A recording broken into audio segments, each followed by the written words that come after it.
তার মানে খালেদা জিয়ার বক্তব্যের বিরুদ্ধে দাঁড়াইল তারেক রহমান। তারেক রহমান কইছে যে এই দেশে চরমপন্থা এবং মৌলবাদের অভয়ারণ্য যেন পরিণত হইতে না পারে। দেখেন, অতি উত্তম কথা।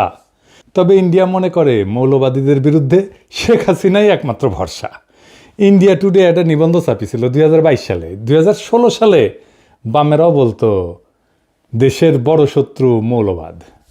হাসিনার ফ্যাসিবাদ কিন্তু বড় শত্রু না, বড় শত্রু মৌলবাদ বামেদের মতে। তাইলে আমরা বুঝলাম বাংলাদেশে মৌলবাদ বলে একটা জিনিস আছে, মৌলবাদী বলেও একটা জিনিস আছে যা খুবই খারাপ, তাই না? সেটারে বিএনপি খাইয়া দিতে চায়, সেটা বিএনপি প্রতিরোধ করতে চায়। আচ্ছা, খুব ভালো কথা। তাইলে খালেদা জিয়ার নিশ্চয়ই মৌলবাদীদের সম্পর্কে একটা বক্তব্য আছিল, সেটা কি একটু আমরা শুনে আসি? আসেন শুনি, এডিটর সাহেব শুনে দেন। মৌলবাদী ধর্মীয় লোক আছে কিন্তু মৌলবাদী নয়।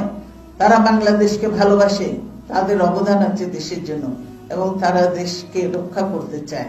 তার মানে খালেদা জিয়ার বক্তব্যের বিরুদ্ধে দাঁড়াইল তারেক রহমান।